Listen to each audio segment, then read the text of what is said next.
On Father's Day, my daughter gave her father-in-law a $20,000 cruise ticket paid for with my money, and I got a $1 lottery ticket. She laughed, saying, "If I'm lucky, half of it is mine." I smiled, but my heart was boiling with anger. That ticket brought me $150 million, and I taught her a lesson she will never forget. Instead of half the amount, she got what she deserved. Before we continue, please subscribe to the channel and let us know where you are listening in the comments. The room smelled like glazed ham and wine, and the light over the dining table made everything look kinder than it was. My daughter Kara sat 2 chairs away, leaning toward her husband's father with the practiced ease of someone who wanted to be seen on the right side of the table. Eric held the envelope she had just given him and smiled in that polished way, the well-fed and well-connected smile when the world nods along with them. He slipped the glossy tickets out and tapped the corner on the table as if to make the moment ring a little louder. First class, Mediterranean, 2 weeks. The words fell around me like confetti that refused to touch the floor. When Kara tossed the lottery ticket at my plate, it landed beside a stain of gravy I had missed with the dish towel.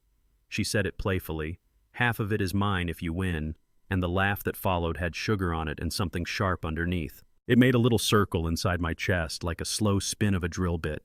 I pressed the ticket down flat with my thumb and said thank you, because fathers do that. We say thank you while the room measures how well we pretend. People clapped. Forks tapped. Margaret, my sister, caught my eye and then looked away as if her gaze might make it worse. Even the grandkids went quiet for a beat, like they could feel the air shift, even if they did not have the words for it. I raised my glass and said to my family, and it sounded fine enough to pass. Eric nodded back with the casual grace of a man who always found the spotlight with no effort at all. He said, "Now that is a gift," and the table restarted its pleasant noise. I studied that small slip of paper and remembered when $2 could light up Kara's whole face. When she was 7, I used to hand her 2 singles on Saturdays, and she would run to the corner store for a popsicle and a bag of chips and come back with a story about the cashier's cat and the woman in line who dropped her keys. Back then, money had nothing to do with status. It was just a way to buy simple joy and a few minutes of summer. Somewhere between those summers and this table, money had turned into a measuring stick. I watched my daughter watch her husband's father, and I could see that she cared about the height of that stick more than the warmth of the hands that held it. Dinner moved on. Stories about a client meeting, a joke about a golf swing, a toast about family that did not land where it aimed. I listened to voices weave around me like birds circling a lake that no longer reflected the sky. I kept my breathing slow and my face soft, the way you do when a wrench slips and slices the knuckle. You do not yank your hand back. You hold still and keep control so the damage does not get worse. When the plates were cleared and the door had clicked behind the last goodbye, silence returned like a heavy coat. I stood in that quiet kitchen and looked at the chair where Kara had sat, the curve of her shoulder still in my mind. I thought of the nights years back when I used to stand here at the sink, washing cups after she went to sleep, pausing to listen for her breathing. You love a child the best you know how, and then the world adds other teachers. Some of them are kind and some of them stand a little too close to the mirror. I made coffee I did not want and sat with it anyway. The first sip tasted like pennies because anger does that if you drink on top of it. The second sip softened a little. I placed the lottery ticket on the table and looked at it under the kitchen light. The numbers meant nothing to me, just small printed symbols on a cheap square, but the weight of that paper felt like something I could not name. Not money, not hope. Maybe it was the weight of an inventory sheet no one else would ever read. Everything I had bought, everything I had carried, everything I had overlooked to keep the corners of our lives rounded and safe. I slipped the ticket into my wallet next to a photo of Kara in her graduation gown. She is laughing in that picture, and my arm is around her shoulder and the sun is hitting the edge of her hair. We are both younger in a way you only understand after you are not that young anymore. I put the wallet in my pocket and started cleaning before the ache could take root and spread. I washed glasses until they squeaked and folded napkins loose with the stubborn softness of fabric that has seen too many holidays. Each small task was a way to keep my hands from answering the argument I wanted to start. When you are 62 and you have spent a life repairing things, you understand that not everything broken is supposed to be fixed. There is a difference between a machine that needs a part and a boundary that has been stepped over. Machines wear down, Boundaries dissolve only when we let them. That thought came to me while I was scraping a plate into the trash, and it stayed. I walked the hallway with its line of frames. The pictures looked back like witnesses who had been sworn in. There we were, so many versions of us. Kara with pigtails holding a wrench upside down. Kara is in a soccer uniform with grass on her knees. Kara at 16, eyes lit with the new freedom of a driver's license, while I tried to give advice she did not want but still nodded at. I touched the bottom of one frame to straighten it and felt the glass cool against my fingertip. The glass had been cool when we bought it too. Time kept its own temperature. I thought about the day I taught Kara to ride a bike. Her mother stood at the porch with a dish towel in her hand and a warning on her lips about scraped elbows. I jogged behind one hand under the seat, one hand never quite ready to let go. When I finally did, Kara wobbled, straightened, and flew, and I stood in the street with my hands empty and my heart louder than any engine I had ever brought back to life. I believed then that letting go was the point. I still believe it, but now I think the harder truth is this. You cannot hold on to respect for someone else. They have to hold it themselves. The house breathed the way old houses do when they settle for the night. Even the hum of the refrigerator felt like a companion, steady and unbothered. I turned off the lights until only the soft glow over the stove was left. Then I went to the garage and opened the door to the smell of steel and work and the last pieces of many long days. The wrench set waited in its box like a choir at attention. I took the largest one out and rolled it in my palm. The cold made my fingers remember all the times I had tightened something without seeing the face of the person I was helping, only knowing that when you fix a thing right, it will run, and the people you love will arrive home. I sat on the stool and rested my elbows on my knees. The radio in the corner murmured a love song from another decade. That song had played once on a night when we drove with the windows down and the world seemed undecided but friendly. I thought about my wife and the way she made me gentler without making me softer where it mattered. She died and I kept going, and I told myself that would be enough. The truth is that a father can be both guardian and provider and still miss the moment when admiration turns into something colder. It does not happen all at once. It happens in a parking lot where the tool smell on your hands embarrasses your child in front of new people. It happens in a store where they reach for a brand you can never afford and expect you to smile at the price tag. It happens when the word family gets used to excuse debts and erase boundaries. I heard my phone buzz on the kitchen table and went back for it. A message from Kara. A photo of the cruise tickets with a row of heart emojis. Eric can finally relax, she wrote. He deserves it. The word deserved hit me in the stomach like a soft punch.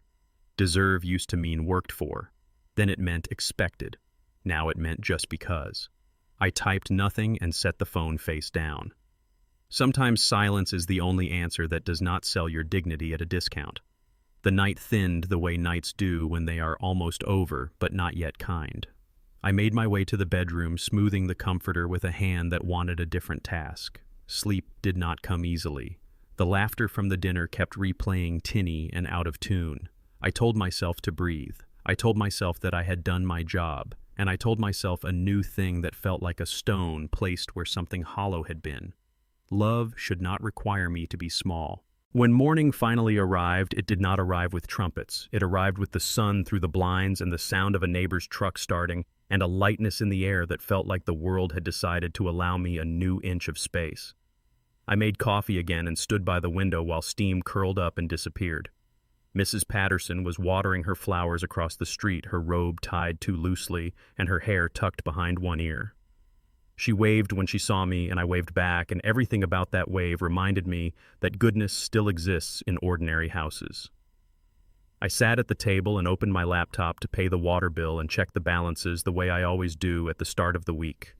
Routine is a good rope for a man to hold when the ground gives a little. Numbers lined up like soldiers, small debits for groceries, utilities, gas.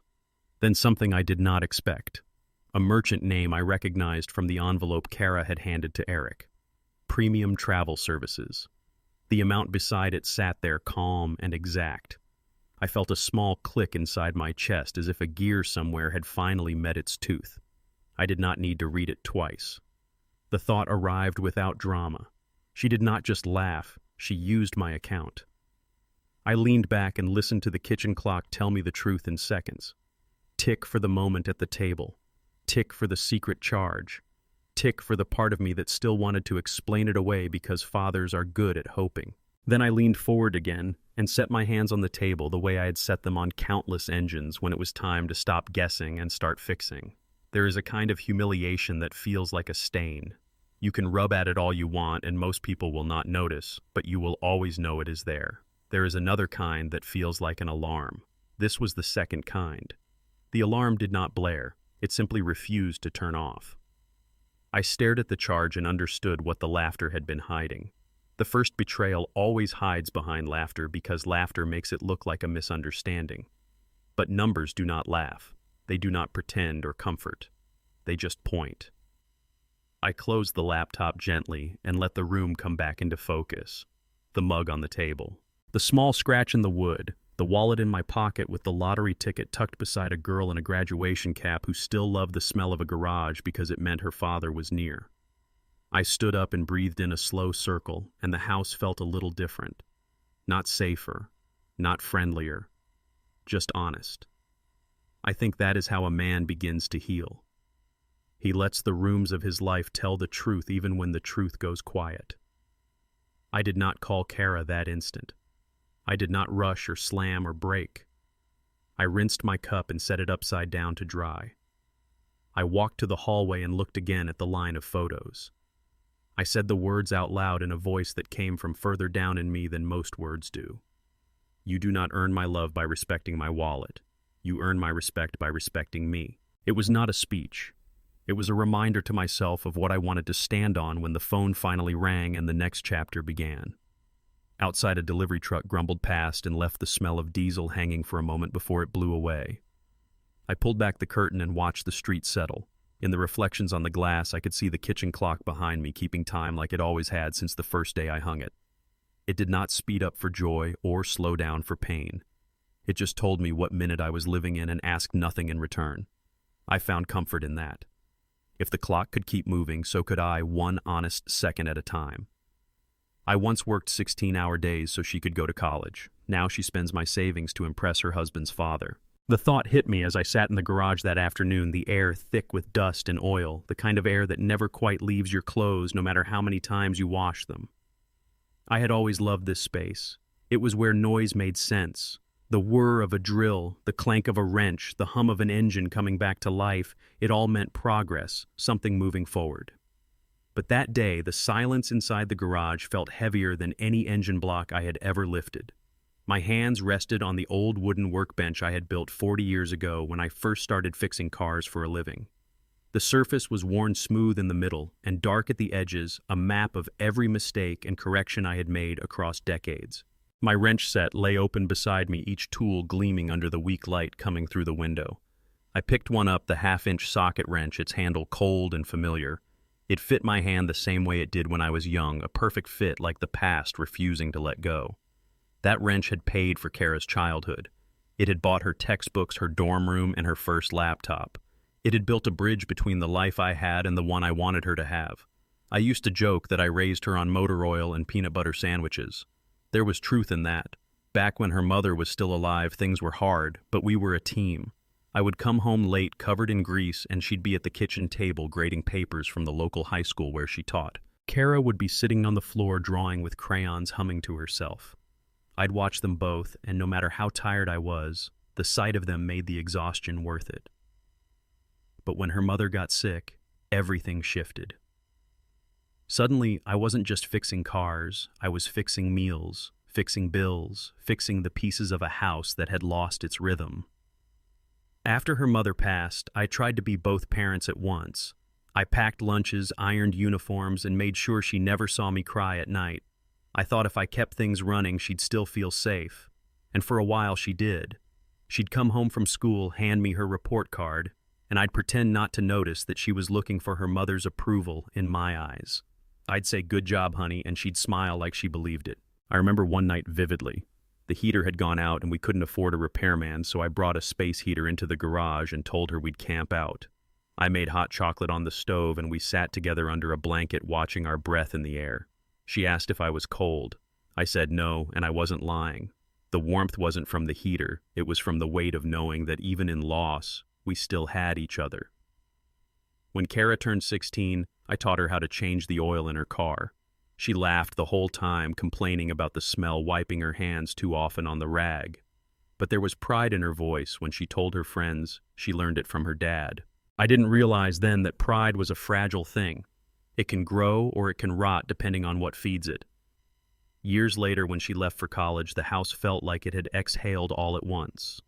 I remember driving her to campus, the old Chevy rattling in the heat, her boxes stacked in the back.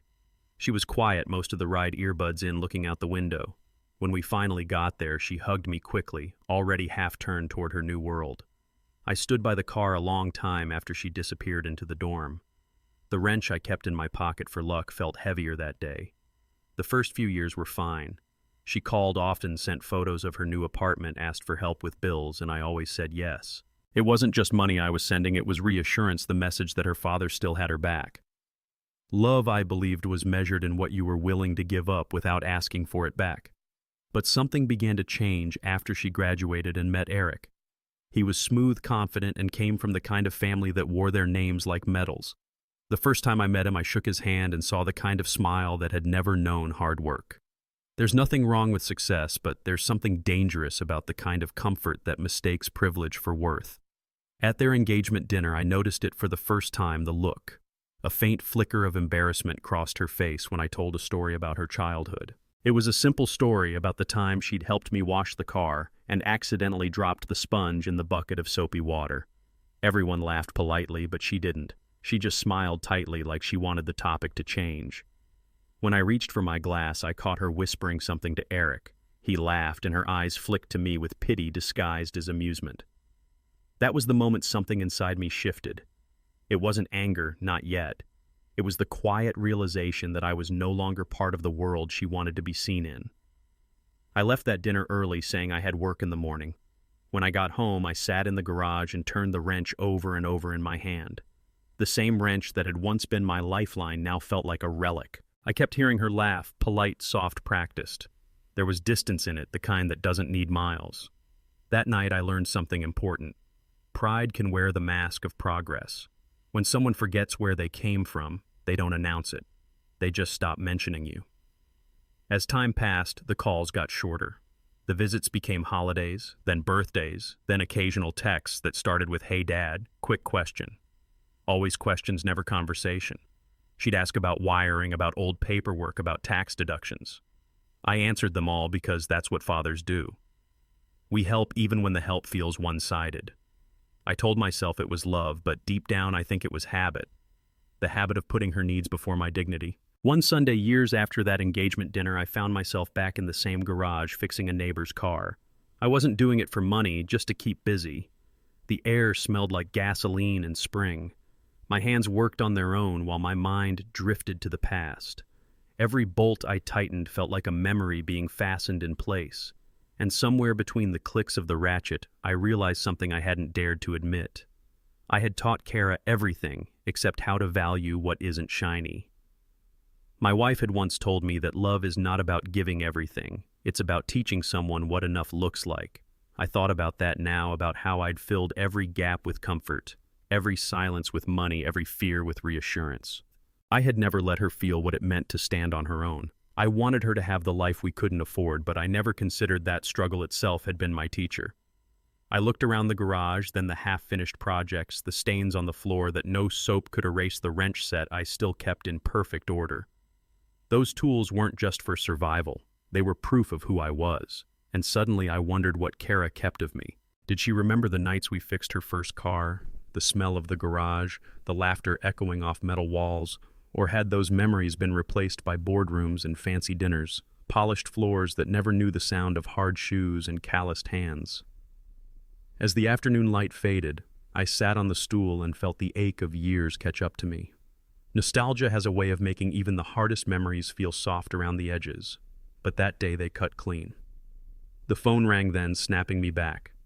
It was Margaret. She always had a way of calling at the right time. Her voice came through warm, steady. "You okay, Stephen? You sound far away." "I'm just thinking," I said. "About Kara." I didn't answer right away. "Yeah, about everything I gave her, and how maybe I gave too much." She sighed softly. You did what you thought was right. But love isn't a transaction, Stephen. You can't make someone's heart pay interest on good intentions.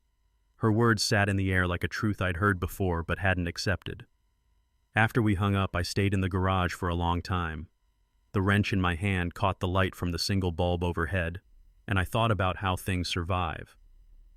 Metal survives because it knows how to bend before it breaks. People, though, we break first, and then we learn to bend. As the sun sank, I realized what I needed to do next. Not revenge, not anger, clarity. The kind of clarity that comes when you stop trying to fix someone who doesn't want to be repaired.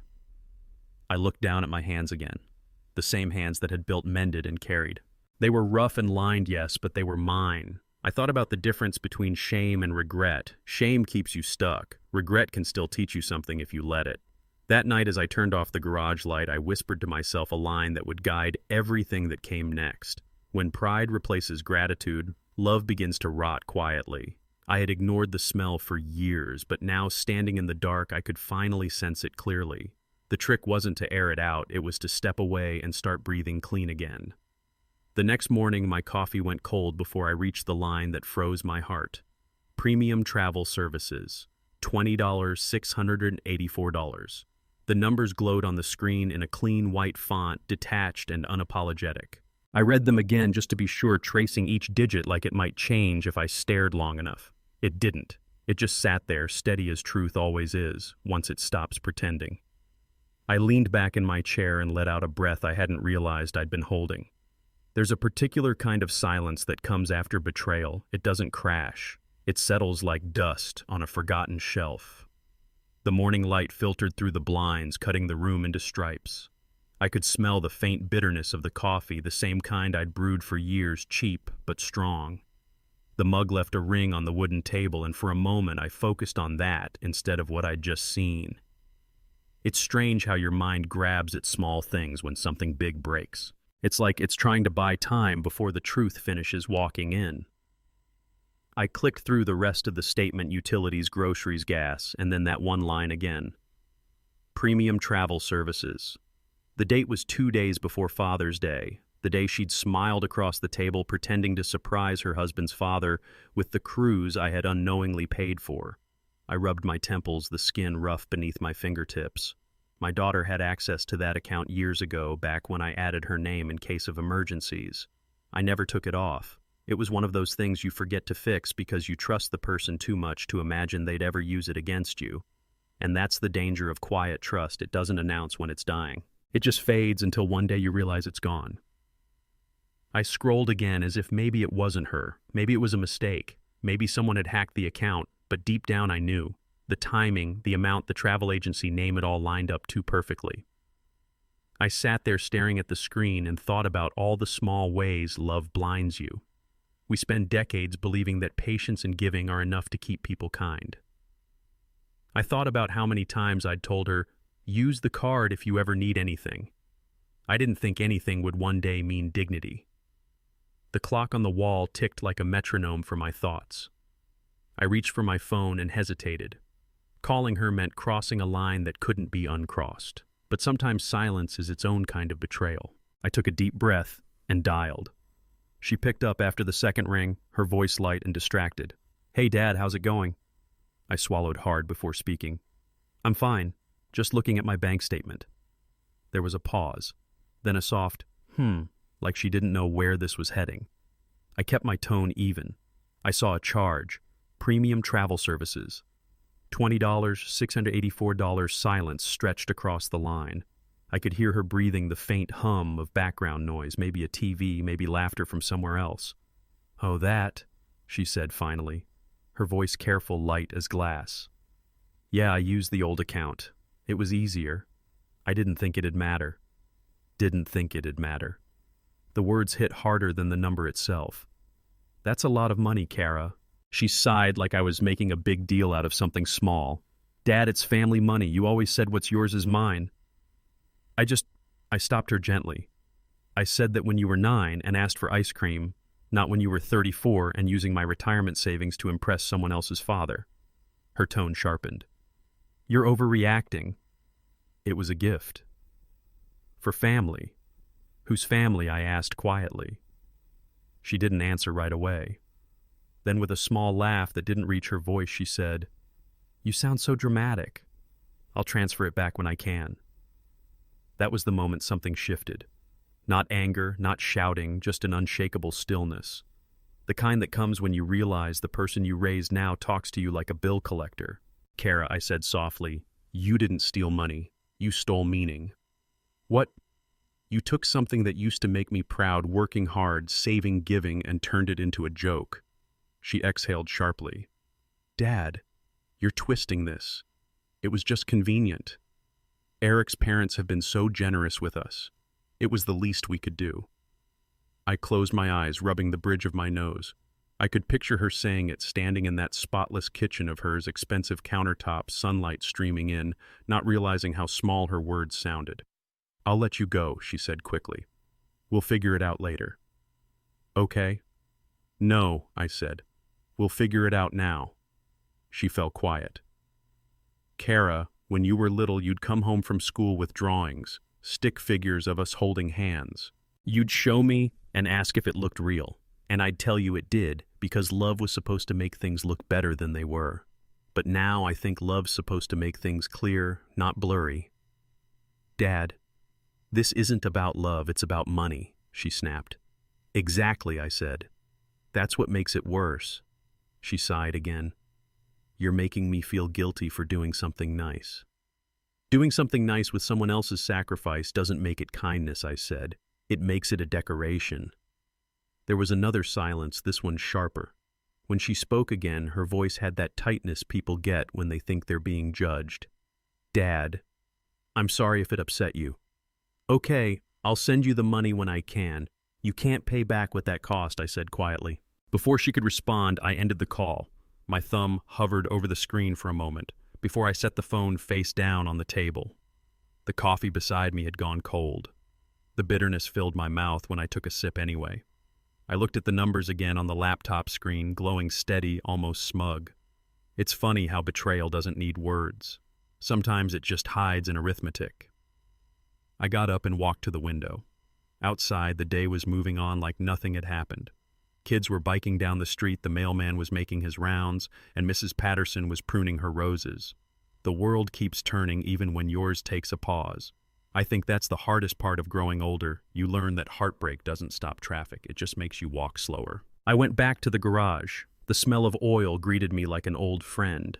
I opened the wrench box again and ran my hand along the handles. The metal was cool, honest. These tools never lied to me. They never took what they didn't earn. I sat down on the stool and let the quiet settle in. The only sound was the faint ticking of the wall clock, the same one that had been hanging there since Kara was in high school. I'd fixed that clock 3 times over the years, refusing to throw it away. Now it just kept time for a house that felt emptier with every passing second. When I was younger, I thought betrayal came in grand gestures and shouting and slammed doors and broken promises. But the truth is, it usually comes quietly. It comes in polite laughter, in words like convenience, in numbers that add up just right. It comes in the moments when someone stops asking, "How are you?" and starts asking, "Can I use this?" I thought of calling Margaret, but I didn't. She'd tell me what I already knew, that I had to let her face the consequence of her choices. But parents were wired to fix, to patch, to make things better. It's what makes us strong and what ruins us. I stood and poured myself another cup of coffee, the second one of the day, though I didn't really need it. I looked at the bank statement one last time before closing the laptop. The light from the screen flickered across the surface of the wrench, catching on its edge. The contrast was almost poetic, the warmth of something built through labor against the cold glow of something taken without thought. I sat back down and let that image stay. One was the life I lived. The other was the lesson I was learning. When people claim what's yours in the name of family, they've already stopped seeing you as family. That line came to me out of nowhere, as if my mind was trying to make sense of the ache. I didn't speak it aloud. I didn't need to. Some lessons sound truer when they stay inside you. By noon, the anger had started to fade into something else. Not forgiveness, not yet, but perspective. I realized that I wasn't angry about the money. I was angry that she didn't think I'd notice. That somewhere along the line she had started to see me not as her father, but as a resource, something she could draw from without asking the way you draw water from a well. That was the real wound. I spent the rest of the afternoon tightening bolts on the old Chevy in the corner of the garage. The rhythm of the work steadied me. Each turn of the wrench reminded me that control isn't about holding on, it's about knowing what to release. The sound of metal on metal filled the air sharp and precise, like truth carving its way through confusion. When I finally stopped, the sun was low. The shadows stretched across the floor like long, tired fingers. I wiped my hands on a rag and leaned against the car. I thought about calling her again, but I didn't. Some conversations have to wait until silence has done its job. That night, as I turned off the lights, I glanced once more at the laptop on the kitchen table. The screen was black now, but I could still see the reflection of my face faintly on the glass. For a moment, I didn't see an old man who'd been taken advantage of. I saw someone who'd finally stopped mistaking generosity for weakness. I walked to my room and paused at the doorway. The house was quiet except for the clock in the kitchen, steady and patient. I thought about the line in that statement about what it meant and what it didn't. Then I whispered to the empty room, half to her, half to myself. Love without boundaries isn't love. It's surrender dressed as kindness. And for the first time in a long time, I didn't feel small for saying it. I felt free. That night, my home sounded different. The same clock ticked, but every second felt like a verdict. I sat at the kitchen table long after the call ended, my phone face down beside the half-empty mug, the screen still faintly glowing from the last trace of her voice. I could still hear it the way she said the words family money, as if they excused everything. There's a certain echo that lingers after betrayal. It doesn't fade. It seeps into the walls, into the quiet hum of the refrigerator, into the air itself. The lamp in the corner flickered once and then steadied, casting long shadows that made the room look unfamiliar. I looked around and realized how small my life had become. The same table where we used to eat Sunday dinners now looked like a courtroom. Every chair was empty except the one I sat in, and each plate on the shelf seemed to testify to a time when things still made sense. I stood up, walked toward the hallway, and stopped in front of the family photos. The frames were dusty. I hadn't really looked at them in months. In one of them, Kara was 6, missing her front tooth, holding a wrench in one hand, and smiling like she'd just built the world. I remembered that day I'd let her help me in the garage. She wore her mother's old gloves that were too big for her, and when she dropped the wrench, she giggled like the world was safe. Now, years later, she'd grown into someone who could steal from me without blinking. It's strange how betrayal doesn't rewrite your memories, it just stains them like a watermark you can't wash out. I reached out and brushed the glass of the frame with my fingers. Her little smile stared back at me, innocent, frozen in time. Behind it, I could almost hear the faint echo of her laugh, the one she used to have before she learned the laughter of condescension. The air felt heavier somehow. Maybe it was me realizing that a kind of death had happened that day, not of a person, but of something sacred. The bond between father and child had cracked, and no amount of fixing could make it seamless again. I walked into the living room. The television screen reflected my face, a man older than I remembered being. My shoulders looked slumped, not from age, but from carrying too much silence. I sat down on the couch and let my hands rest on my knees. The house was so still that even my own breathing felt like noise. When you lose someone to death, people bring flowers, food, and sympathy. But when you lose someone to disappointment, nobody sends anything. You just sit there staring at the same furniture, realizing that love can rot without anyone noticing. I picked up my phone again, stared at the screen, and scrolled through old messages from her. Little ones from years ago. Love you, Dad. Thanks for helping with tuition. You're the best. I didn't delete them. I couldn't. But reading them felt like walking barefoot on glass. There was one message from just last Christmas. She'd sent a photo of her and Eric by a decorated tree, both smiling, dressed like people who had everything they wanted. Underneath, she'd written, "We're lucky to have you, Dad." At the time, I'd believed it. Now I saw it differently. Maybe they weren't lucky to have me. They were lucky I never stopped giving. The lesson sat bitter in my chest. People don't always take because they need to. They take because they've learned they can. I walked to my small office at the back of the house and turned on the old desktop computer. The blue light filled the room like a cold sunrise. I opened my banking dashboard again, staring at the account name that still had her initials attached. It was something I should have changed years ago. Trust is such a quiet thing, you build it out of habit until it becomes a blindfold. I moved the mouse slowly, my hand shaking slightly, and clicked Manage Access. Her name appeared. I hovered over the remove button for a long moment. My cursor blinked, waiting for courage. I thought about her at 10 years old, asking me how much money I made fixing cars. I'd told her enough to keep the lights on. She'd grinned and said, "Then I'll make enough to buy you a new house one day." Somewhere along the line, that promise had dissolved into entitlement. I clicked remove. The system asked for confirmation. "Are you sure?" it said, as if I wasn't. I pressed yes. It took less than a second. One click to end decades of trust. The screen blinked and suddenly her name was gone, just like that. It felt like signing a divorce I never knew I'd agreed to. I leaned back in my chair. The clock in the kitchen ticked again, faint but insistent, cutting through the quiet like a judge's gavel. Every sound in the house felt amplified, the creak of the floorboards, the distant hum of a passing car, even the low wind brushing against the window. I sat there thinking about what makes love last. Maybe it's not giving more. Maybe it's knowing when to stop giving before the person you love forgets how to earn it. The lesson didn't come easy, but it was there. Boundaries aren't walls, they're respect in disguise. I got up and went to the sink, rinsing my mug out under the cold tap. The water ran clear, and for some reason I kept watching it swirl down the drain. Life's funny that way. Things disappear quietly while you're distracted, and by the time you notice, it's too late to grab them back.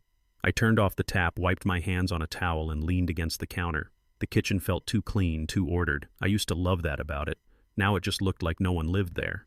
Outside, night had fully settled in. I could see the faint reflection of my own face in the window superimposed against the dark sky. Behind me, the clock struck 10. The sound made me flinch. The same clock that used to mark time for dinners, birthdays, laughter, it now marked something else, the end of illusions. Then my phone buzzed. The sound startled me. It had been silent so long I almost forgot it could still ring. I reached for it, half hoping it was her apology. It wasn't. It was a text, 4 short lines. "We'll pay you back by Christmas. Don't be dramatic." I read it twice, then 3 times. The first time it stung, the second it burned.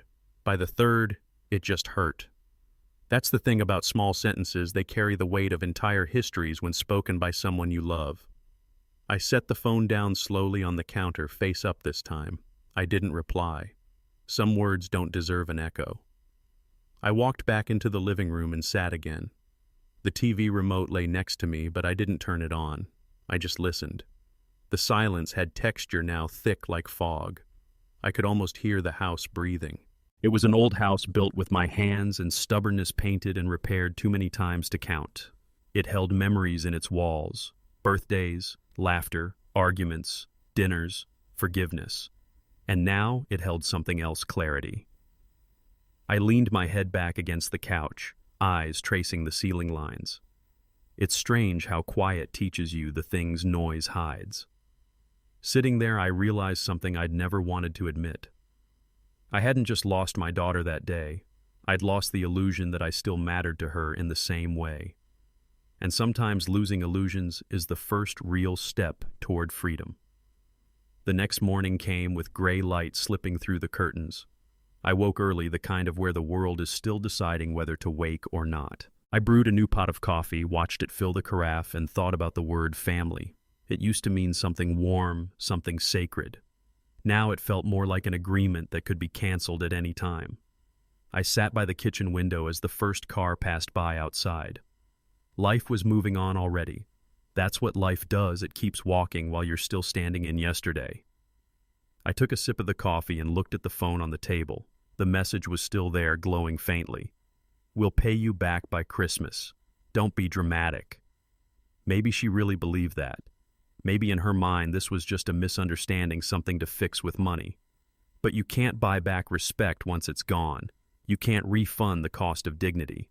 I thought about replying something simple like, "Don't worry about it," but that felt dishonest. Instead, I deleted the thread. I didn't block her. I just erased the evidence of the conversation. Some boundaries are better drawn in silence. The day went on, and by noon, sunlight filled the kitchen again. The clock ticked on, same as always. But it no longer sounded like a verdict. It sounded like time itself, reminding me of something essential you can't heal in the same place that broke you, but you can learn to live differently within it. That night, when I turned off the lights, I glanced once more at the empty chair across from mine. It used to be hers when she visited. For a moment, I could almost see her there again, laughing, passing me salt, calling me dad in the way she used to when she still meant it. Then the image faded, and the chair was just a chair again. The silence returned, but this time it didn't crush me. It held me steady, because now I knew it wasn't the kind of silence that waits for something to return. It was the kind that permits you to finally move forward. I threw the ticket away with the coffee grounds. By evening, the Powerball numbers echoed from my TV. It had been 3 days since the Father's Day dinner, but the bitterness of that afternoon still sat in my chest like stale smoke. I'd cleaned the kitchen earlier that morning, wiped every surface as if I could erase the memory of her laughter of the way she tossed that $1 ticket across the table like a joke. When I picked it up again that night, I didn't see potential, I saw insult. So I crumpled it and dropped it into the trash with the rest of what that day had left behind. The sound it made was small, nothing dramatic. But sometimes the smallest sounds mark the biggest shifts in your life. The days after that passed in the strange rhythm of forced calm. I worked in the yard, fixed a loose shutter, changed the oil on my truck, things a man does when he's trying to keep his mind too busy to ache. The house still felt hollow, but I didn't let myself linger in it for too long. I told myself I was fine. That dignity once regained was worth more than any relationship built on taking. But truth has a way of catching up to you in the quiet moments. On the third evening, I was sitting in my recliner with the TV humming softly in front of me. The same armchair I'd fallen asleep in countless times when Kara was a little girl back then. The only sound was the crackle of cartoons from the old box TV and the soft rhythm of her breathing beside me. Now all I could hear was the low drone of commercials and the faint rattle of my own thoughts. The local news cut to the lottery broadcast, bright colors filling the screen. I almost changed the channel, but something made me pause. Maybe it was curiosity irony. The announcer's cheerful tone felt too loud for the hour. Good evening, Ohio. Tonight's Powerball jackpot is $150 million. The number made me smirk for a second. 150 million. I imagined Kara's face if I ever held that kind of money. Then I shook the thought off. It was ridiculous. The woman on screen smiled as the balls rolled one by one. Tonight's winning numbers are 7, 14, 23, 35, 42. And the Powerball is 18. My hand froze on the armrest. Those numbers, they sounded familiar. Too familiar. I tried to ignore the tightening in my chest, the flicker of memory I couldn't quite catch. But the more I thought about it, the clearer it became. 7, 14, 23, 35, 42, Powerball 18. I had seen them. Not once, but over and over again in my hand, printed in fading ink on that cheap little ticket.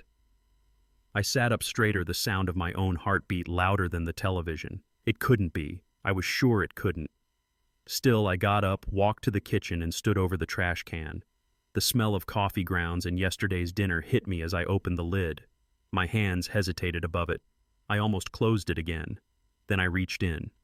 The first layer was easy paper towels, an apple core, a few eggshells. But the ticket wasn't near the top. I dug deeper, the garbage soft and wet against my hands. I muttered under my breath, part disbelief, part prayer. When my fingers brushed the edge of the small, crumpled paper, something in me jolted. I pulled it out sticky and stained and set it on the counter. It looked pitiful. The ink was smudged, a faint brown ring from spilled coffee spreading across the middle. But the numbers, those numbers were still there. 7, 14, 23, 35, 42, Powerball 18. For a moment, I couldn't move. I just stared at it, feeling the air shift in the room, heavy and unreal. My breath came out unevenly. It wasn't joy. Not yet. It was disbelief so sharp it bordered on pain. I turned back to the TV where the announcer was smiling like this was just another lucky night for someone somewhere. But it wasn't just anyone. It was me. The same man who'd been handed humiliation disguised as humor. My knees weakened and I had to grab the counter to steady myself. The absurdity of it all almost made me laugh. Kara had paid for that ticket with my money. She'd laughed when she tossed it at me. And now the same joke had turned into $150 million. I whispered into the quiet almost to myself, "You really shouldn't mock a man who has nothing left to lose." My mind spun in circles. What was I supposed to do? Scream dance? Pray? None of it felt right.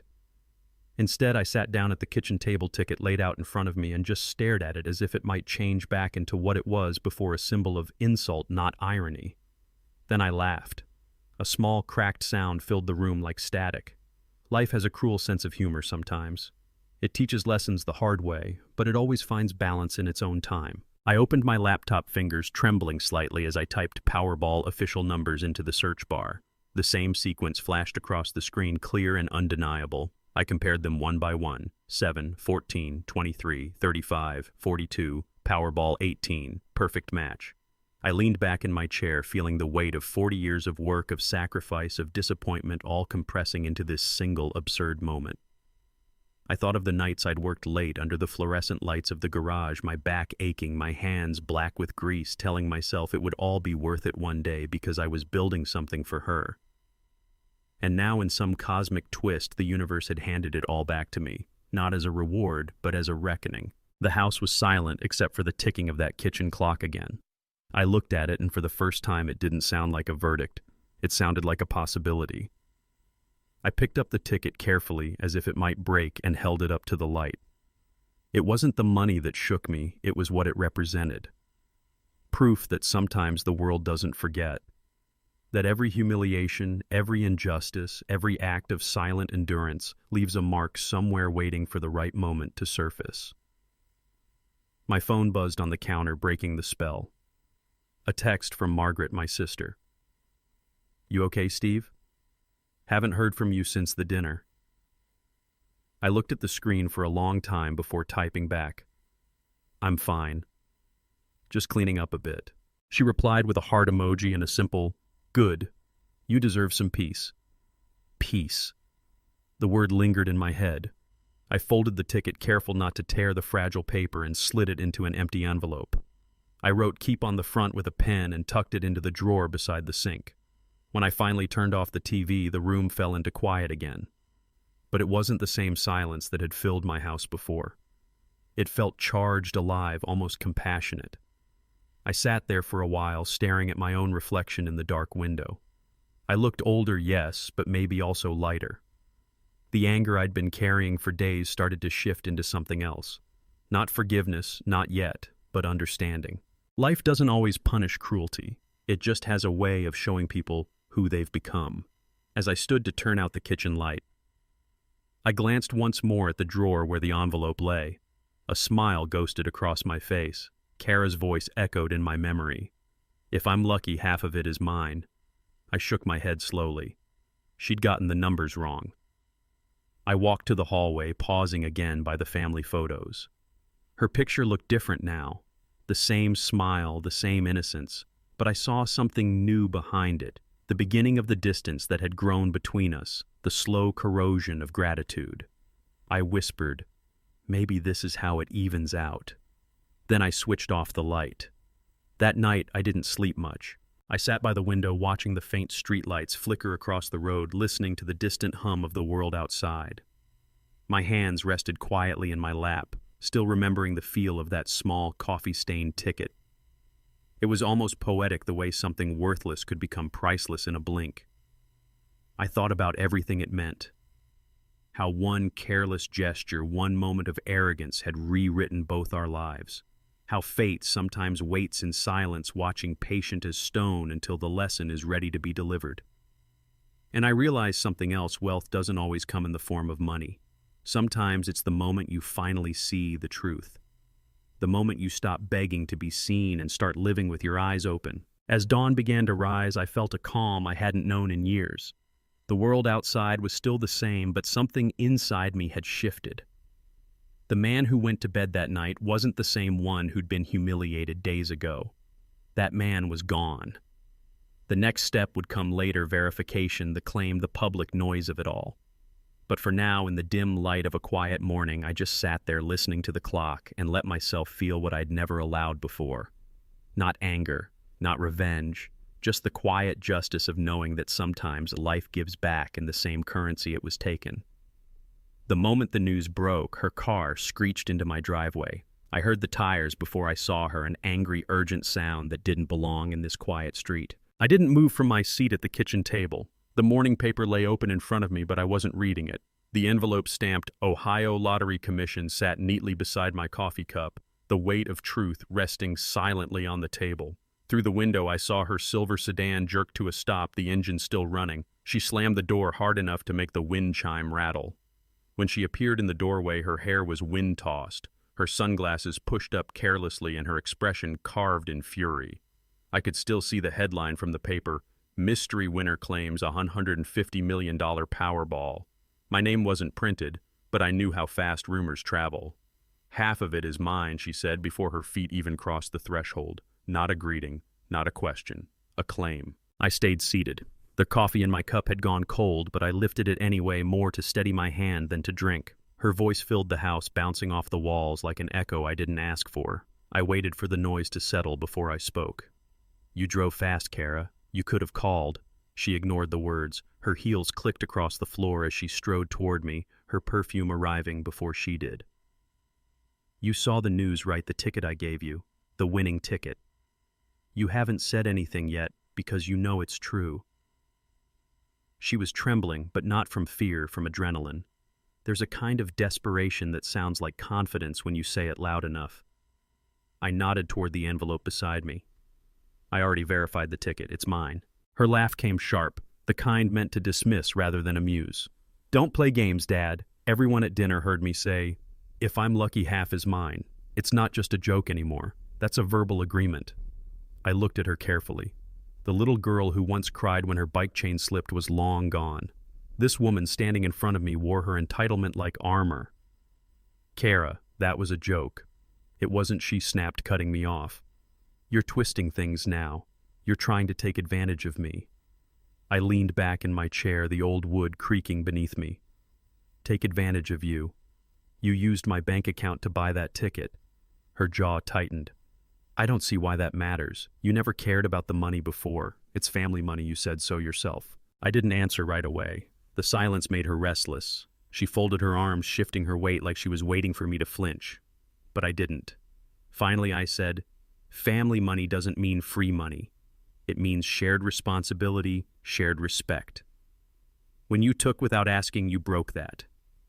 She threw her hands up, her voice rising. "You're unbelievable. You're acting like I'm a stranger. I'm your daughter." "Exactly," I said softly. "My daughter. That used to mean something different." Her eyes flicked to the envelope on the table. "What's that official confirmation?" I said. "The Ohio Lottery Commission. It's over." She stepped closer, her fingers twitching as if tempted to grab it. "You can't just keep all of it. It's not fair." "Fair." The word tasted sour in my mouth. "I've spent my whole life trying to be fair. I worked 16-hour days to give you everything I never had.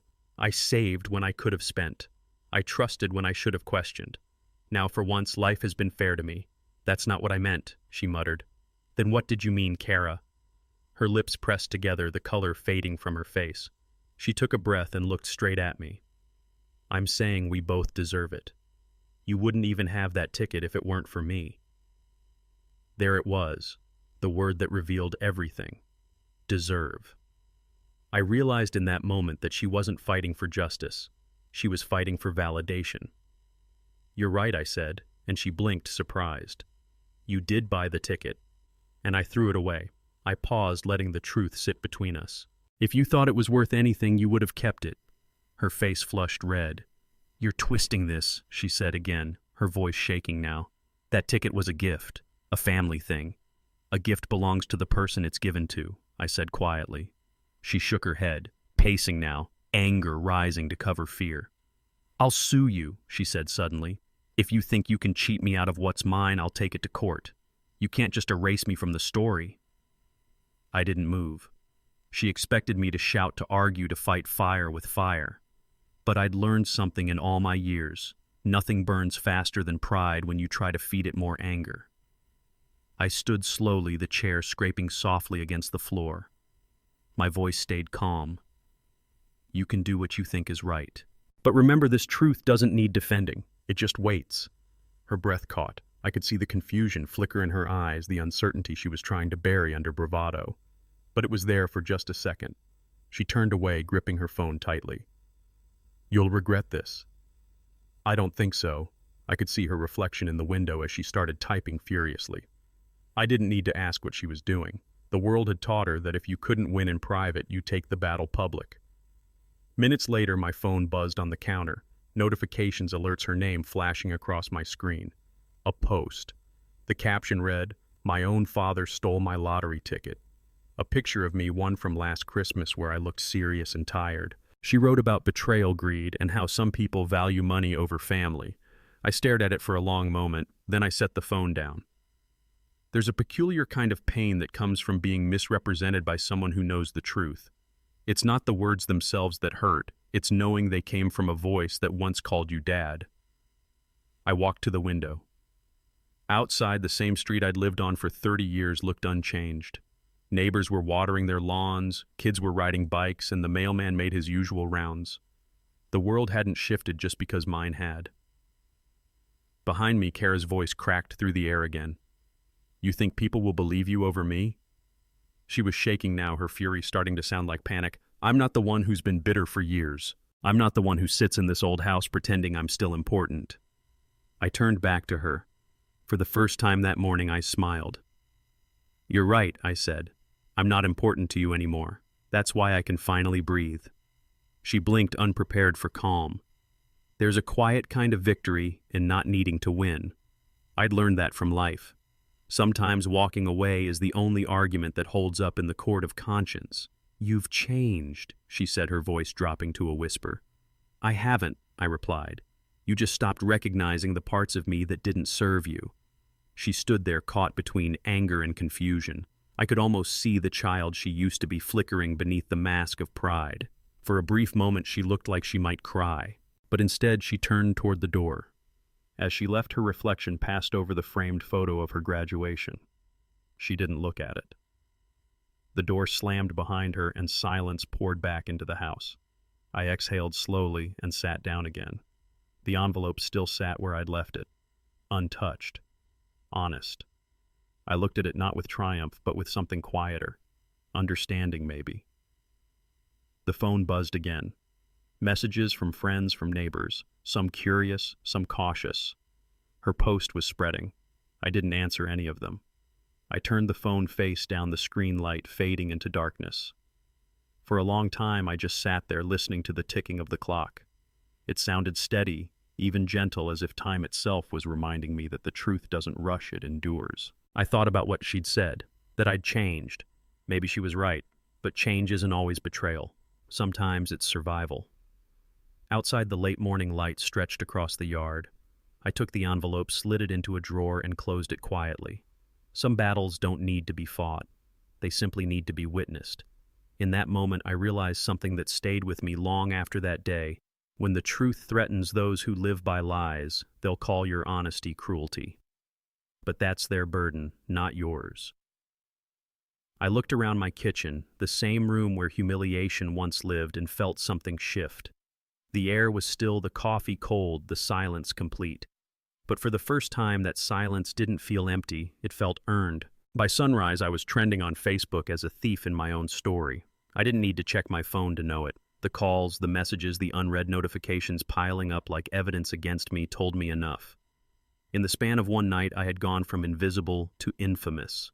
The internet had made its judgment before I'd even had the chance to speak. Kara's post had gone viral. She knew how to play her audience.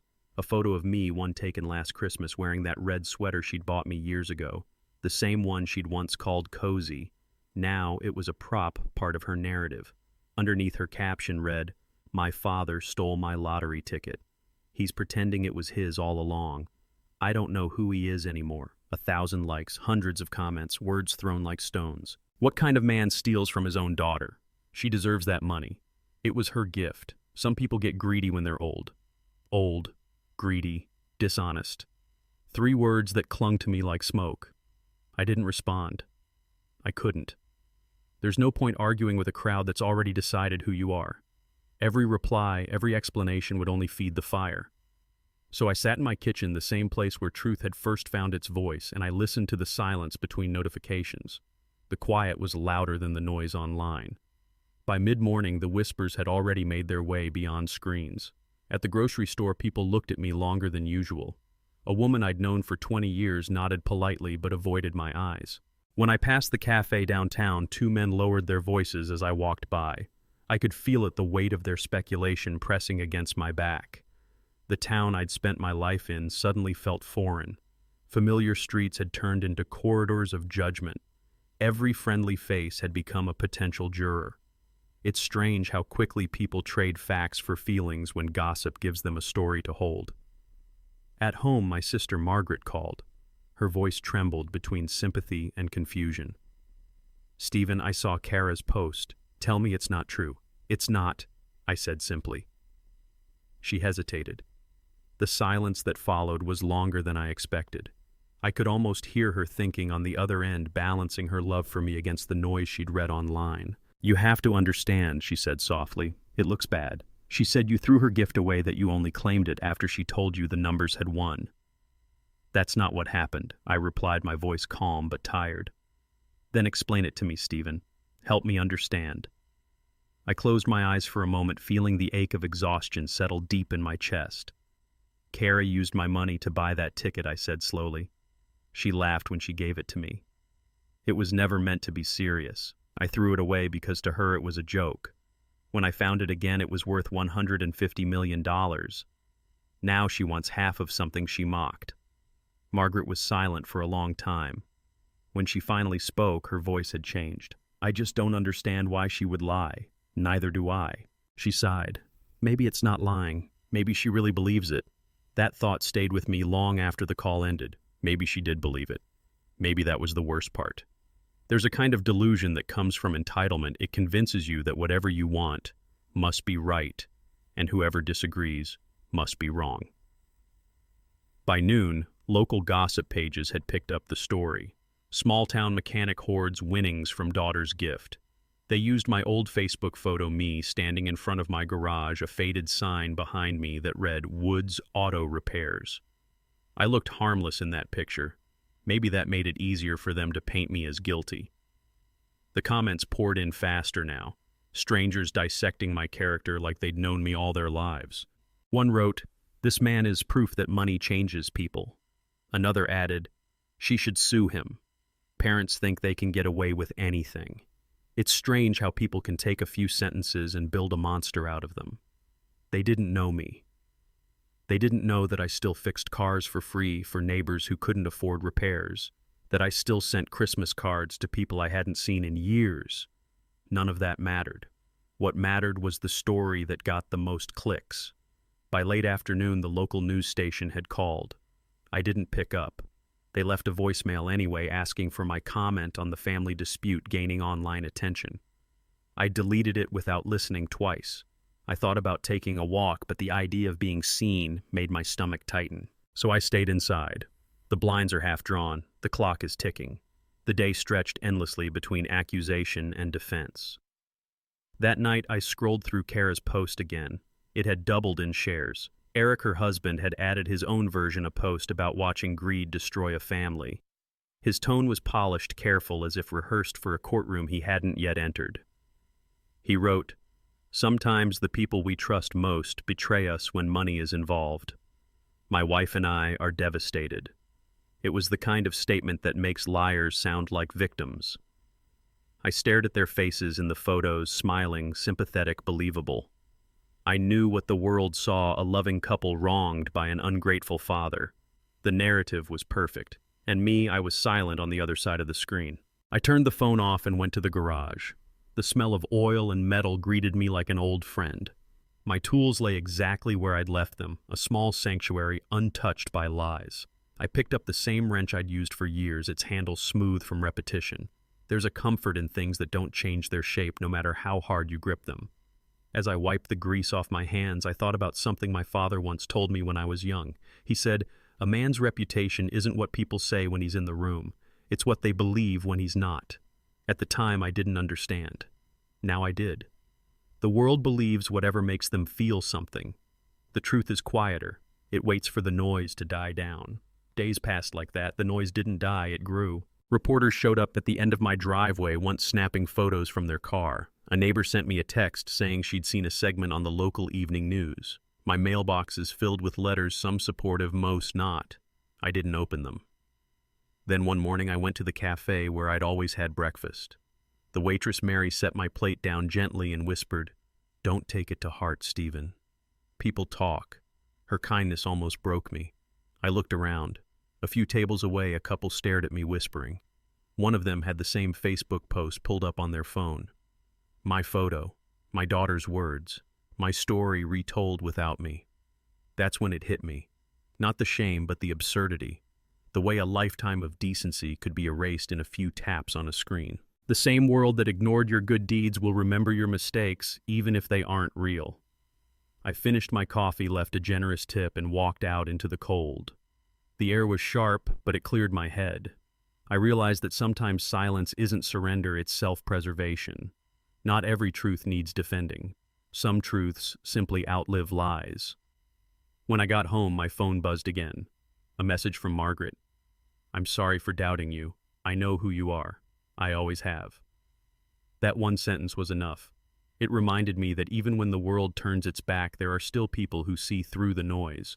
I didn't need to prove myself to everyone, just to myself. That evening I sat by the window as the sun dipped behind the trees. My reflection in the glass looked steady again. The world outside was still loud, still restless, but inside this house the storm had started to calm.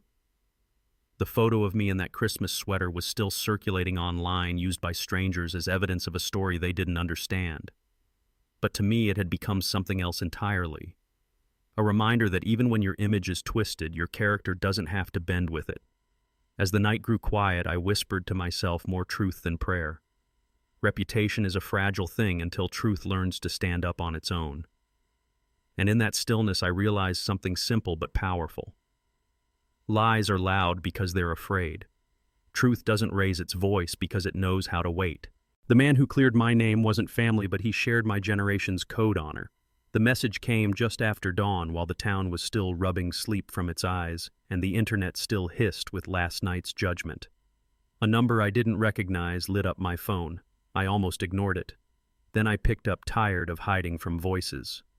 A steady baritone spoke my name. Stephen Woods. My name sounded less like an accusation in his mouth and more like a formal handshake. "This is William Johnson. I believe we should talk." I stayed quiet for a beat, weighing the name. Eric's father. He saved me the trouble of asking. "I was at your Father's Day dinner. I watched the gift exchange from the sideboard near the hallway. I saw your daughter toss you that lottery ticket and call it your gift. There was no agreement, no conditions. It was a gift." I exhaled slowly, the kind of breath you don't know you're holding until someone returns it to you. He went on. "I would like to meet this morning. Murphy's Diner on 5th. 30 minutes. I looked out the window at a sky still undecided about the weather and said, "I'll be there." Murphy's had been there longer than my knees had been reliable. The kind of place where the coffee tastes like it has a memory, and the bell over the door remembers everybody's name. When I walked in, the bell gave a soft ring that felt like a permission slip. William was already seated in a corner booth facing the door, the way cautious men sit when they intend to say something serious. He stood as I approached, tall, crisp, in an old navy suit that fit him like a habit. His hair had gone silver in the way that still commands respect. He extended his hand and I took it. His grip was firm without trying to prove anything. We sat. A waitress named Dolores dropped 2 mugs onto the table, each landing with a gentle ceramic thud that announced we could speak plainly.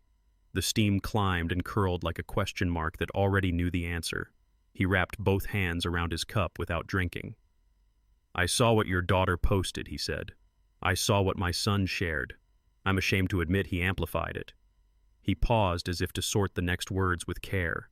"There is a line a man should not cross." They crossed it together. I let the coffee warm my palms before I spoke. "People believe what makes them feel righteous," I said.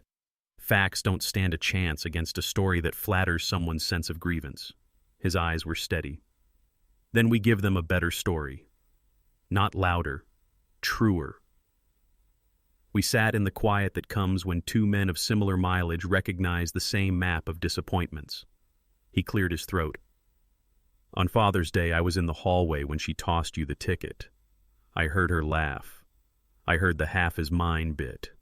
And I also heard what was absent. No promise. No bargain. No contract. A gift remains a gift once given. He took a slow sip, swallowed, and set the mug down like a gavel. I raised my eyebrows. You'd go on record to say that. Under my own name, he said. There it was. The room shifted for me just a degree the way a car settles after you torque down the last lug nut. I watched his face to see if it wore doubt. It didn't. This wasn't a father trying to punish a son by proxy. This was a man trying to salvage the roof under which his own name slept. I said the thing good men say when they don't know how to accept rescue. You don't have to do this. He nodded. I do. I taught Eric that a man who looks away from truth ends up not knowing his own reflection. Perhaps I need to teach it again by example. Dolores refilled our cups without asking. The diner's air smelled of bacon and sincerity. Out the window, a bus hissed and moved on. I watched the foam settle on William's coffee and thought about the shape of relief. It doesn't come as applause. It comes as the quiet clicking back into place of what shouldn't have been moved. He slid his phone from his jacket pocket, unlocked it, and typed slowly with the deliberate rhythm of a man who knows words can build or break. He read aloud as he wrote. At the Father's Day gathering at Stephen Woods's home, I personally witnessed his daughter present him with a lottery ticket as a gift. There were no conditions, no agreements, no promises to share any potential winnings. Mr. Woods is the rightful owner of that ticket and any winnings. The current campaign impugning his character is based on a false narrative. I cannot remain silent while a good man's name is being dismantled by members of my own family. He paused, looked up. Anything to add? I swallowed hard. Just the truth. He nodded, once returned his gaze to the screen, and added one final line. Integrity is proven when it costs you something. Then he pressed the post. Nothing happened in that instant. No trumpet sounded. Just the diner radio murmuring a Motown song and Dolores telling someone at the counter that the peach pie was worth the guilt. But somewhere beyond the window, the tide turned 1 inch. That's how truth moves. It doesn't crash the gate. It sees the latch and lifts it. William's phone began to blink with the small staccato of incoming comments. He set it face down as if to deny the drama its oxygen. We sat without talking for a while, two men letting the coffee do what hot things do to cold mornings. Finally, he spoke, voice lower. I failed my son in one specific way. I mistook his polish for principle. I should have noticed the difference sooner. I looked at the man sitting across from me and saw not a traitor to his blood, but a believer in his own vows. Real men don't protect lies even when those lies carry their family name. He didn't need my agreement. He needed my acceptance of that sentence into my day. I told him about my garage, the wrench set that I bought, the way silence had become my closest ally this past week, because anything I said could be twisted into a rope for my own neck. He listened without interruption, which is rarer than advice and more valuable.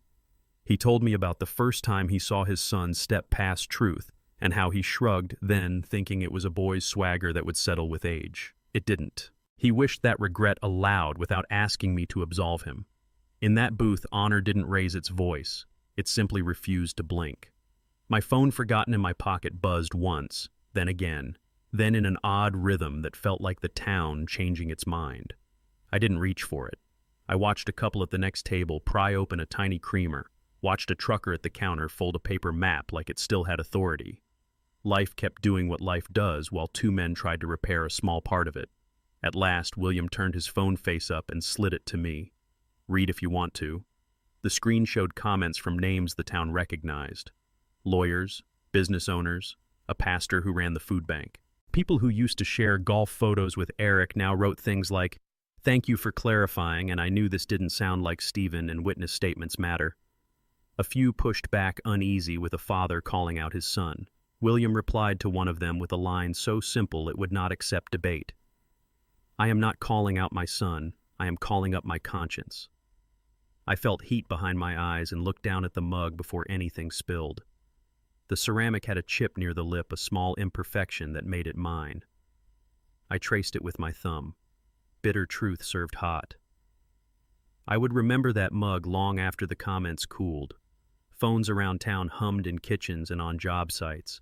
By mid-morning, the post began to get shared into the same circles that had roasted my name the night before. A neighbor texted me a screenshot with a single word: finally. The local gossip page pinned William's statement to the top with a caption that tried to sound neutral and failed. Witness speaks out. The news station that had left a voicemail sent another this time, asking for a comment on Mr. Johnson's corroboration. I deleted it like the first. If truth was finally learning to stand on its own, I wasn't going to teach it to lean. Across from me, William looked a little older, as if telling the truth had taken a small tax his face agreed to pay. We talked then about smaller things, not to avoid the weight, but to let it settle. He told me Murphy's still made meatloaf on Thursdays like it was a liturgy. I told him about the oak tree in my yard that I planted the week Kara was born. We sat in the permission of ordinary words. Sometimes relief needs something common to carry it the last mile. Dolores slid the check onto the edge of the table and pointed with her chin at our mugs. On the house today, boys. The word boys did the good work of reminding us we were once younger and understood goodness without essays. William left cash anyway. He looked at me and said, "If this helps, it's not because of my name. It's because truth doesn't retire." Then he shook my hand again. We stood the vinyl seat, giving a quiet sigh under the change of weight. Outside, the day had brightened like a witness choosing to step into view. We walked to our cars without hurry. At his door, he turned. "One more thing. My son will be angry. He will make noise. Let him. Noise is not the same as evidence." I nodded. "Thank you," I said, because sometimes those two words are the beginning of repair. He slipped into his sedan and pulled away with the steadiness of a man who knew where he was headed, even if it cost him company. I didn't drive home right away. I sat in my truck with the window cracked, letting the faint diner smell follow me like a benediction. I finally checked my phone. Margaret had sent me 3 messages in quick succession. I saw Mr. Johnson's post. "I'm sorry I doubted you. I knew. I always knew." Then a 4th. "Come by for dinner tonight if you want to be quiet." I smiled at the word quiet used like an entree. Back home, the kitchen felt different without moving a chair. The same clock ticked, but it no longer judged the seconds. It simply kept them. I set my keys on the table and poured myself a glass of water, the kind of simple act that reminds a man he has a body and a life separate from other people's opinions. I opened my laptop because I had avoided it for too long. The same photo of me in the Christmas sweater was still floating through feeds, but now it wore a new caption. Words like exonerated and rightful ownership appeared where the thief had thrived. Not everywhere, not from everyone, but the tide had changed. Honor does not win by sweep. It wins by holding. I did not post. I did not crow. I did not clap back. I sat with my hands folded and watched the comments pass like weather. A few friends sent me private notes that felt like handshakes through a fence. A former customer wrote, "I once broke down by the highway in January, and you wouldn't take a dime after fixing the radiator." That is the man I know. I let those lines soak in where the bruises had been. Late afternoon, a message arrived from a number I didn't have saved. It was Eric. His words were the weightlifter's grunt of someone trying to move the immovable. "You manipulated my father.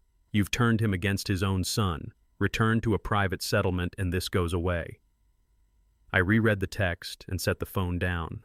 Some problems are not puzzles. They are mirrors. If a man refuses to see himself, you cannot guide him by drawing a map. I walked to the window and looked at the oak tree. It has a scar down one side where a storm split a limb years ago. The tree kept growing around the wound. The scar didn't disappear. It became a shape. I understood then that restoration isn't returning to what you were. It's becoming honest about what happened and continuing anyway. As the sun eased behind the roofs, I brewed a fresh pot of coffee I didn't strictly need and poured it into an old mug that fit my hand just so. I raised it slightly in the empty room. "To men who still tell the truth when it costs them," I said under my breath. The coffee tasted strong and a little bitter. Perfect. By evening, the noise had softened, not silenced, but lowered to a volume the heart could live with. I stepped onto the porch and watched the neighborhood unspool its small routines. A boy practiced free throws alone in a driveway. A couple argued quietly about a trash can and resolved it with a shrug. The mailman waved from his own car on the way home. Life had not been waiting for my absolution to proceed. That humbling thought steadied me. Before I went inside, I checked my phone one more time. William had posted again, replying to a thread where someone accused him of family betrayal. He wrote 3 sentences I will keep for the rest of my days. Love without truth isn't loyalty, it's complicity. I love my son. That is why I refuse to lie for him. I put the phone away and let the evening accept me. In the end, the story didn't end with a roar. It exhaled. The lesson sat down quietly beside my plate like a folded napkin after a hard meal. A real man doesn't protect lies just because the liar shares his blood. He protects the house that truth lives in, even if that means opening the door and letting some people choose the sidewalk. Inside, the clock ticked. The oak reached up. The mug cooled in my hand. And in that ordinary arrangement, something like justice came and sat with me, not flashy or loud, just present like an old friend who doesn't need to ask how I've been because he stayed. They accused me in the dark. I answered in daylight. The morning of the ceremony rose clear and cool, the kind of sky that looks scrubbed. I stood at my bedroom window and watched the light slide across the yard like a calm hand smoothing a wrinkled sheet. I had laid out my best suit the night before, navy, the one I wore to my wife's funeral and to Kara's graduation. It fit a little looser now, but it carried a history that steadied me. In the bathroom mirror, I saw a face I recognized and a few new lines I had earned. I tied my tie slowly and breathed the way you do before lifting something heavy you have lifted before and will lift again. At the lottery headquarters, the front doors were bright glass that caught the sun and broke it into clean squares on the lobby floor. People moved with an official purpose.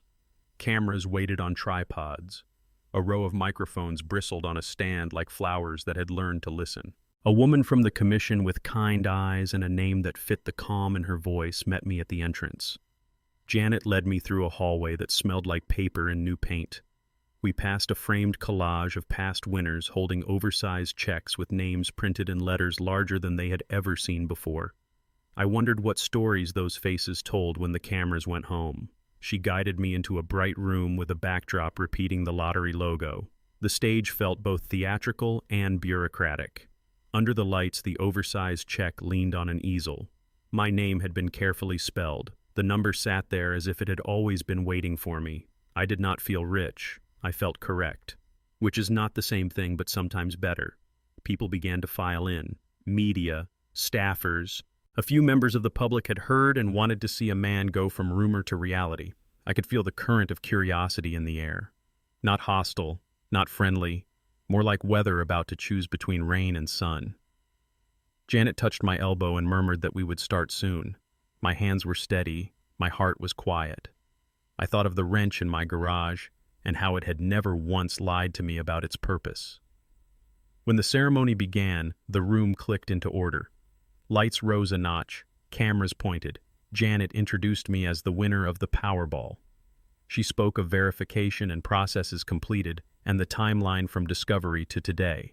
She named the figure, and the room reacted with a soft collective intake of breath. I stepped to the podium and placed my hands lightly on the edge. I did not look at the cameras first. I looked at the people. Then I spoke. Thank you to the commission for your patience and your clarity. Thank you to the staff who handled this with care.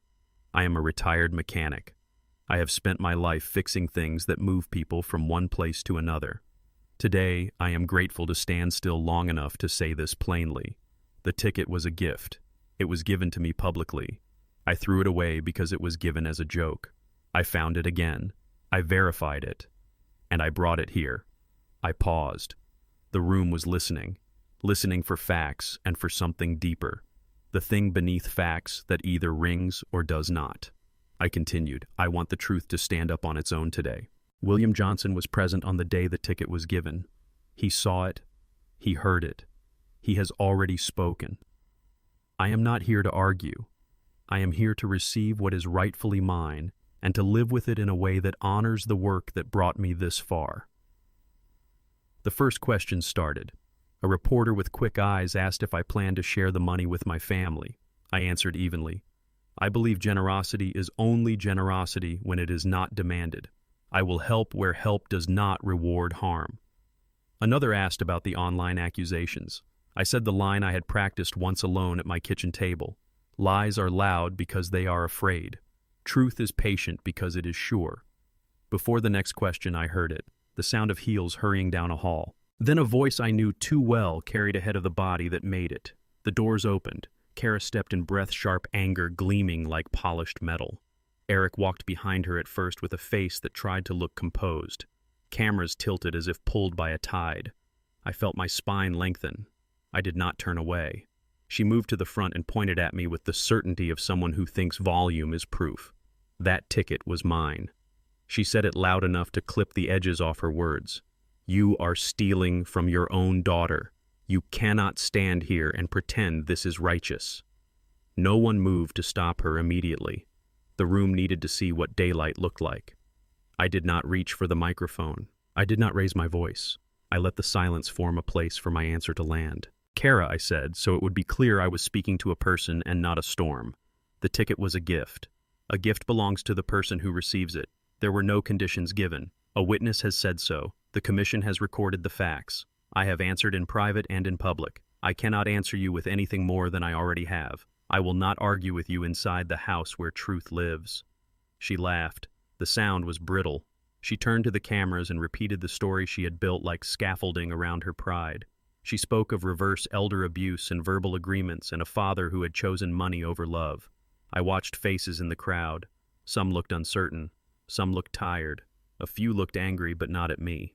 This is what a modern trial looks like. A public room, a private wound, a chorus of strangers deciding which version makes them feel safest. Janet stepped forward, then her voice steady and official. Miss Johnson, please. This is a formal presentation. We will maintain order. Kara went on. She used the word deserve again. She said we had an arrangement. She said I had thrown the ticket away and therefore abandoned my claim. She said anything to keep from saying the one thing none of us wanted to pronounce in public. I took it without asking. The room waited for me to break. I did not. William appeared at the door like a calm sentence. He moved through the crowd without touching anyone. He took a position off to the side so as not to steal the stage, and spoke only when one of the reporters asked if he had anything to add to his earlier statement. He nodded. I was present. I witnessed the gift. There were no terms attached. The ticket belonged to Mr. Woods from the moment it touched his plate. I will not sell my integrity to buy my son and daughter-in-law a softer story. The room shifted then. It was not loud. It was the sound a tide makes when it realizes which way the moon is pointing. Kara stiffened. For a heartbeat, I saw the child she had been blink through the armor of the woman she had chosen to be. Then anger returned to hold her up. She looked to Eric for reinforcement. He did not move toward her. A reporter asked me how I intended to use the money. I answered the only way I could without lying to myself. I intend to build something that lasts longer than the gossip cycle. Work. Help where help is needed rather than rewards. Live small. Tell the truth. Go to bed with nothing to hide. Another asked if I forgave my daughter. I felt the room lean forward as if forgiveness were a spectacle to be scheduled and televised. I did not give them the theater. I gave them the quiet sentence I had carried like a pocket tool. Forgiveness is not agreement. It is the decision not to let bitterness be your landlord. I will learn what I can live with and leave the rest to time. Security eased closer to Kara without touching her. She was breathing fast now. She told the cameras that this was not over. She told the commission they were complicit. She told me I would die alone. She did not cry. She did not collapse. She did not apologize. She turned and walked out the way she had come, scraping the floor with the echo of her heels. Eric waited 2 beats, weighed the temperature of the room, and followed. At the door, she reached for his arm. He pulled it away with a small motion that said more than a speech. He kept walking ahead of her into the parking lot. Through the glass, I watched them argue. I did not feel triumphant. I felt old and relieved in equal measure. Janet guided the ceremony back into the lane. The oversized check was lifted, the photo taken. The applause came not like thunder, but like steady rain. It was the sound of a room agreeing on something decent. The check sat heavy in my hands, though it weighed almost nothing. The symbol did the work that words could not. This is not about money. This is about the right owner. Afterward, a reporter asked for one final comment. I said only this. Sometimes justice does not roar. It refuses to bend. They wrote it down as if it were a line rehearsed. It was not. It was a sentence I had learned by living. Outside the building, the air felt lighter. The sky had turned a deeper blue, and the flags in front of the headquarters lifted and fell with a wind that smelled like a day half finished. A few people waiting by the curb nodded as I passed. Not fans, witnesses. That was enough. At the edge of the lot, I saw Kara and Eric still in quiet dispute near their car. She gestured large. He gave small answers. Then he got in the driver's seat and closed the door. She remained standing with her fury and her phone until the engine started. For a moment I thought he would wait. He did not. He pulled away and left her there with her reflection in the glass and the choices that had brought her to the curb. She turned and saw me watching. We just breathed the same air from a distance neither of us could cross. I did not wave. I did not gloat. I walked to my truck and opened the door with the ease of someone who has finally put down what was never his to carry. On the drive home, the radio played a station I did not recognize. The songs were soft and the commercials were gentle, and my hands did not grip the wheel harder than needed. At a red light, I glanced at the passenger seat where the manila folder from the commission rested with its neat stack of documents. In that folder was proof that sometimes a life you built with work can survive a storm you did not invite. I thought of the men in the diner, of William's clear eyes, of the waitress who had called two old men boys like a blessing, of Margaret's text that said I knew, I always knew. At the house, I leaned the oversized check against the wall inside the front door and laughed quietly at the absurdity of it. A huge board with my name in ink bigger than any mechanic's invoice I had ever written. I made coffee and stood at the window. The oak tree kept its shape against the sky. A kid from the neighborhood zipped past on a bicycle with a baseball card flapping in the spokes. The sound made me remember Kara at 8 pedaling hard while I jogged behind her, pretending not to be out of breath. We had loved each other then without contracts or conditions. That memory did not accuse me. It simply existed. Not every good thing is erased by a later wrong. Some things remain because they were true when they were made. I carried the folder to the kitchen table and set it beside the same place where the coffee-stained ticket had once lived inside a drawer and waited to be believed. I poured a cup and took a careful sip. The clock ticked a faithful witness to times when it had judged me, and now to a day when it did not. I thought about the lesson that had settled into my bones. A father cannot save a child by going along with a lie. He can only remain the kind of man who refuses to lie to himself. The rest is between them and the road they take. As evening crawled across the floorboards, the noise from earlier softened into memory. The applause at the ceremony did not loop in my head. Instead, I heard the low rhythm of my own breath and the faint sound of an engine deep in the neighborhood starting clean. Triumph for me did not feel like a victory parade. It felt like a porch after rain. It felt like a shirt that fits again. It felt like the silence you get to choose. Before I turned in, I used my phone for one practical thing. I added a reminder to bring a thank you card to Murphy's Diner. I wrote one line I wanted to remember when the world got loud again. Tell the truth, then go back to work. I set the phone down and looked around my kitchen. Same walls, same table, same clock. The oversized check leaned nearby like a gentle joke that knew I did not need its size to feel seen. They had accused me in the dark. I had answered in daylight. And the sound that stayed with me as I switched off the light was not a cheer or a door slam. It was the soft echo of hands clapping once and then letting the quiet finish the sentence. 3 months later, I opened a new garage with a framed ticket on the wall. The sign outside read, Woods & Sons Restoration, though there was no son to work beside me. The name was a choice, not a fact. It was a kind of prayer for the next man who would stand where I stood, trying to build something honest with his hands. The morning light in Dayton poured through the wide bay doors, painting the concrete floor gold. Dust floated in the air like lazy snow. The first car I took in was a 1968 Mustang. Its paint faded, its bones still loyal. I ran my hand along the hood and felt peace hum beneath the metal. I'd traded the noise of gossip for the rhythm of engines, and that to me was wealth. I moved here quietly, leaving behind the house that had held too many echoes. Margaret had offered me her guest room until I settled, but I needed walls that remembered nothing. The money was there, of course, waiting in a bank account that looked more like an equation than a life. But but I spent little. Just enough to buy this place, repaint it, and fill it with tools that spoke the only language I ever truly trusted function. Every morning began the same. Coffee brewing, slowly sunlight cutting through the glass, the soft tick of the clock above my workbench. Sometimes I caught myself looking at the framed lottery ticket hanging near the door. It wasn't the symbol of luck people assumed.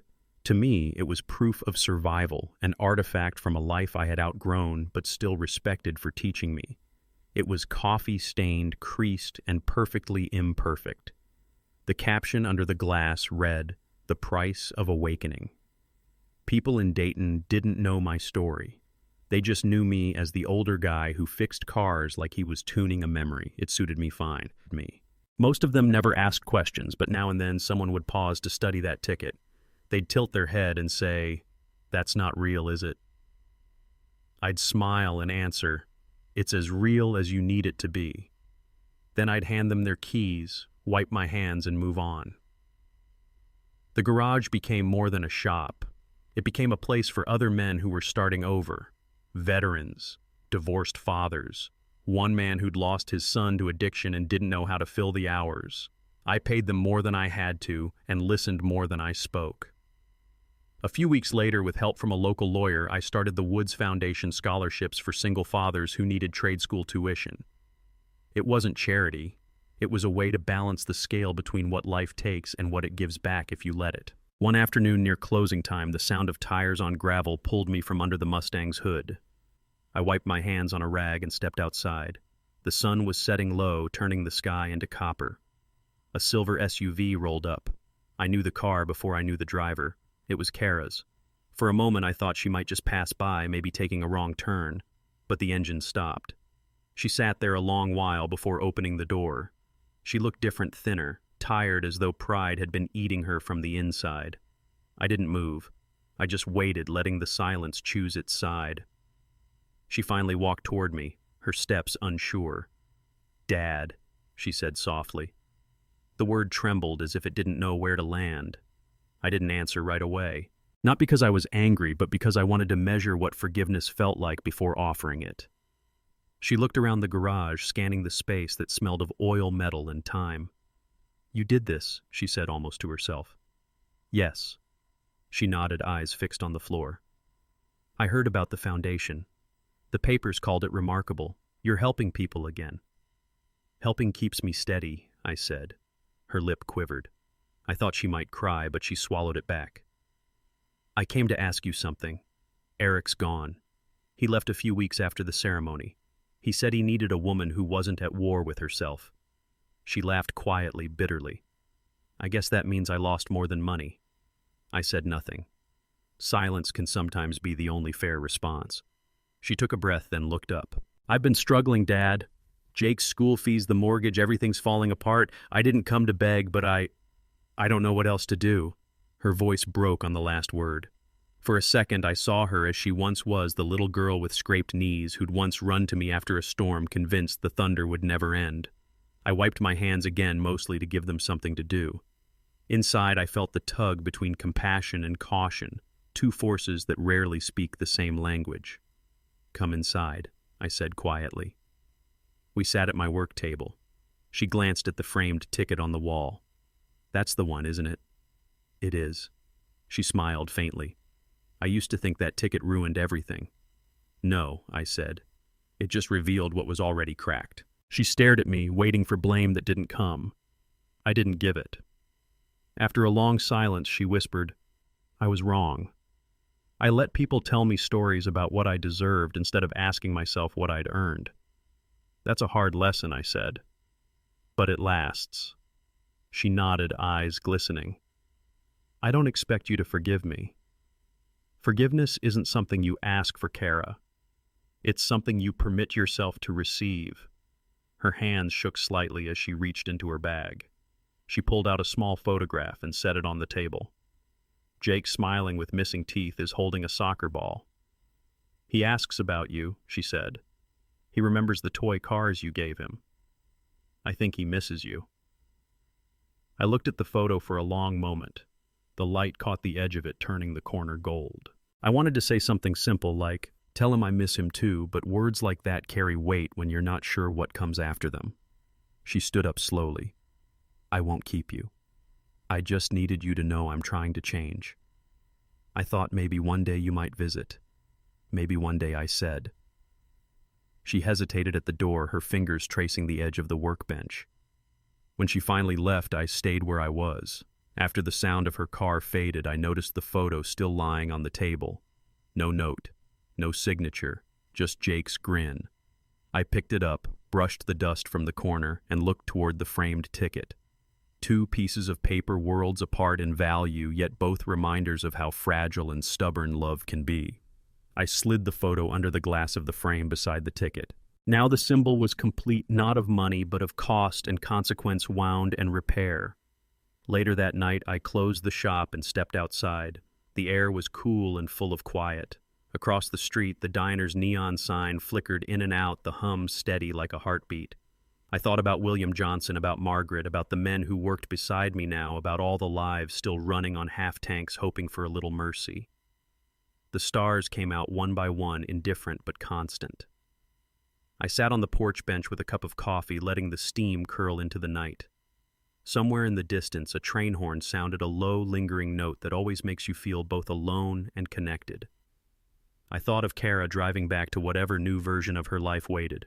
Maybe she'd build something honest too. Maybe not. But for the first time in years, the thought didn't sting. It simply existed like truth after anger has burned itself out. Forgiveness, I realized, isn't a favor to someone else. It's the key you use to unlock your own cage. I had spent too many years mistaking peace for weakness. Peace is not surrender. It's strength without armor. Inside the garage, lights dimmed on their timers. The framed ticket glowed faintly in the half-dark, the photo beside it catching the same light.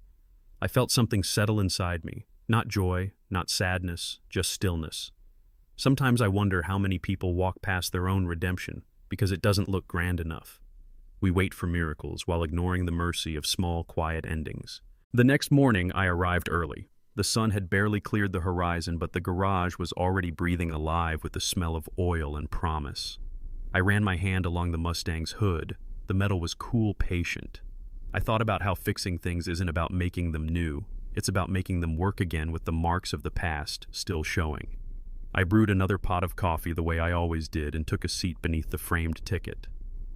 My reflection caught faintly in the glass, older, softer, still standing. I looked at Jake's smile beside it and smiled back. If life hands you a $1 insult, you can throw it away or you can turn it into your freedom. The clock ticked. The coffee steamed. Outside, the day began again. Thank you for joining me on this journey. If you enjoyed this story, please like this video, subscribe to the channel, and share your thoughts in the comments. To listen to the next story, click on the playlist now showing on screen.